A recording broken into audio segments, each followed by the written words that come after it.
Assalamualaikum warahmatullahi wabarakatuh. Apa kabar saudara-saudaraku setanah bangsa Indonesia yang dimuliakan oleh Allah Subhanahu wa taala? Masih bersama Joko Bingit, manusia seribu aneh pendekar wegedeng, Raja Berlian. Ya. Ini berlian saya. Untuk Anda semuanya, di mana Anda berada, di mana Anda bekerja, saya ditemani oleh tongkat komando saya dari kayu gale asem. Saya kasih nama Bromo Kencono Rojo Kembang Kantil. Rojo Bromo Kencono Kembang Kantil ini naik pangkat lagi dari saya hari Minggu. Sekarang ini namanya Bromo Kencono Rojo Kembang Kantil, ya, supaya mengandilkan, ya.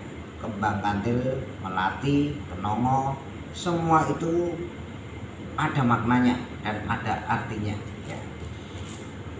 Hari ini hari Minggu, hari yang sangat dimuliakan oleh Allah Subhanahu wa taala, dan selalu kita dikasih kesehatan dan kekuatan dan keimanan, dan selalu kita terus mendekatkan diri kepada Allah Subhanahu wa taala kita aja. Ya. Mana kita berada, di mana kita perantauan, di mana kita mengadu nasib, hanya cuma orang hidup, hanya cuma menumpang hidup. Mati sakjroning urip, urip sakjroning mati. Hari ini saya ceramah, nanti 2 jam lagi kita akan tidur, ya. Saya cukup ingin selalu cerita yang nyata, yang tidak nyata gak perlu saya ceritakan. Hanya misalkan, andai kata seumpama, jangan masuk kuping kanan, jangan masuk kuping kiri, anggap saja cerita ketepus dan bohong, ya. Mungkin Anda kangen dengan tongkat komando saya kayu galih asem yang bernama Bromo Kencono Rojo Kandil, ya. Tongkat komando Bromo Kencono Rojo Kandil ini menemani saya hari ini dan malam ini, hari Minggu. Sebentar lagi akan malam Senin. Semakin hari semakin berganti, semakin bulan semakin tambah, dan semakin tahun semakin usia kita semakin bertambah, semakin kita lebah manah, dan kita semakin mempunyai perilaku yang sopan santun, tata krama, kewajiban kita semuanya. Oke. Untuk saudara-saudaraku di mana Anda perantauan, di mana Anda berada, saya cukup ingin mengasih nasihat Anda untuk Mbak E, untuk Mas E, untuk Pak Dini.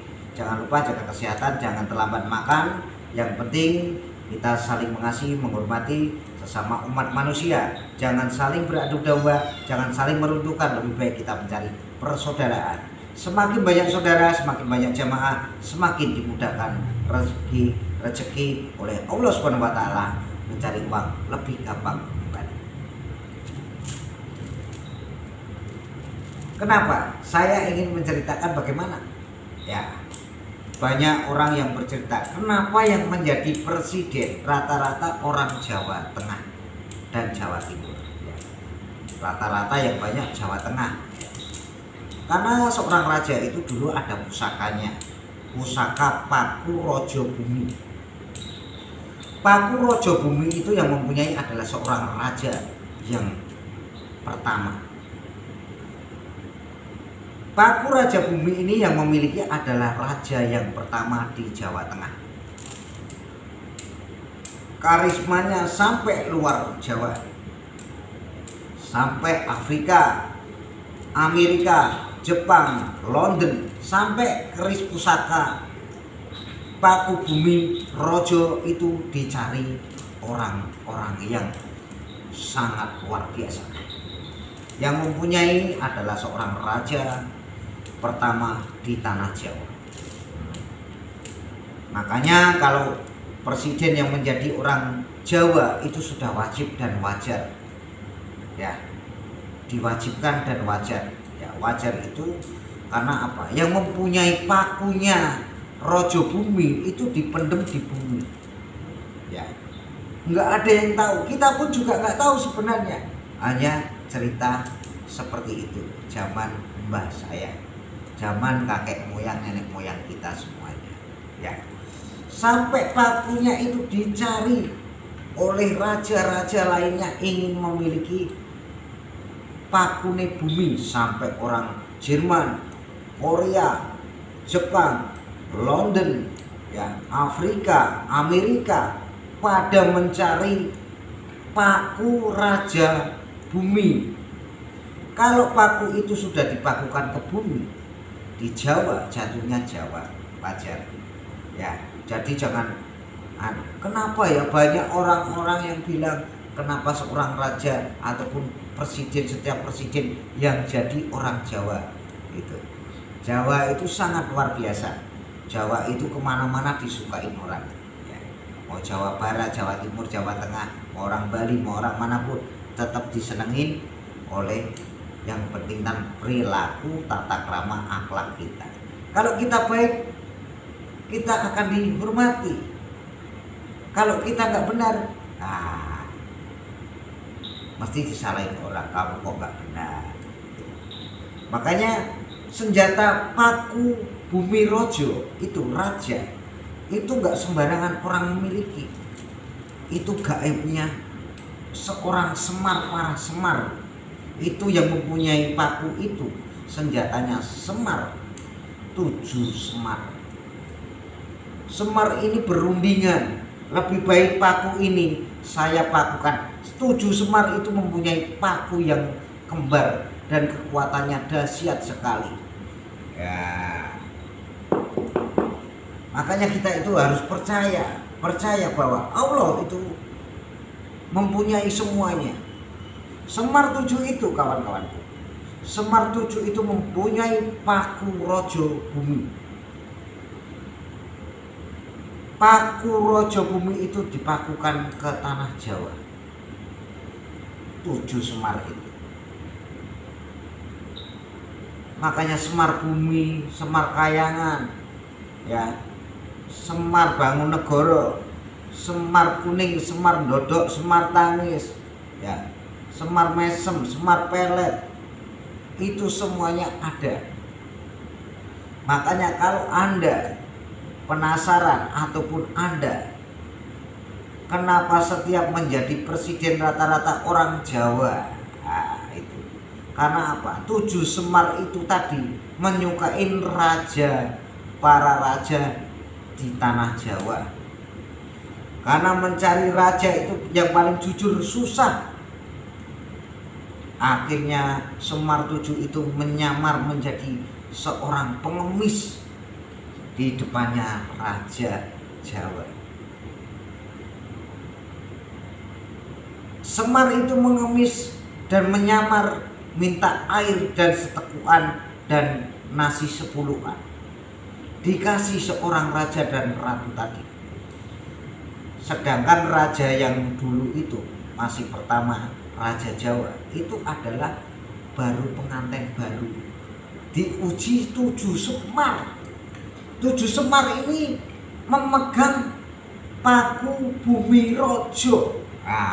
Makanya ini kenapa yang setiap orang pada bicara dari seberang sampai luar negeri mengakuinya kalau Jawa itu dipimpin raja yang ke-7 Bapak Haji Insinyur Jokowi memang luar biasa. Memang itu sudah saatnya. Untuk saudara-saudaraku semuanya di mana Anda berada, di mana Anda bekerja, ini cerita yang nyata. Yang mempunyai itu pusaka paku rojo bumi itu enggak sembarangan orang, tapi seorang Semar.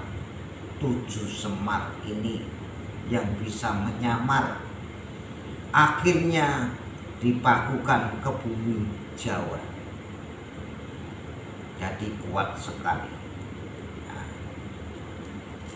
Akhirnya dengan cerita seorang Raja Majapahit yang dipimpin Panglima Perang Gajah Mada dengan Ronggo Warsito dengan Ronggo Lawe, yang paling bagus adalah Panglima Perang Gajah Mada yang tidak mengkhianati seorang raja.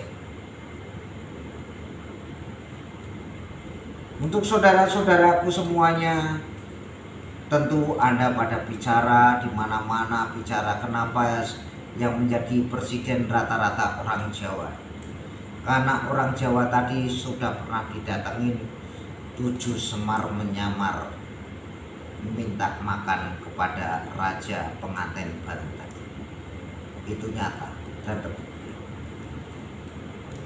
Saya Joko pingin selalu cerita yang nyata, yang tidak nyata tidak perlu. Dengan akhirnya banyaklah orang-orang yang memahami ahli ritual dan ahli benar-benar tirakat, mengerti artinya. Nek Semar kuwi iso nyamar, nek wong sing pinter nyamar, berilmu tinggi kaya apa, diangkat derajatnya oleh Allah Subhanahu wa taala. Ya. Para Semar 7 tadi menyamar minta makan seorang raja baru, pengantin baru. Akhirnya pakunya ditunjukkan dan dikasih. Banyak orang-orang spiritual dan tirakatan. Akhirnya diteruskan bapak kita, presiden pertama Bapak Soekarno. Bapak Soekarno ahli tirakat juga ahli spiritual.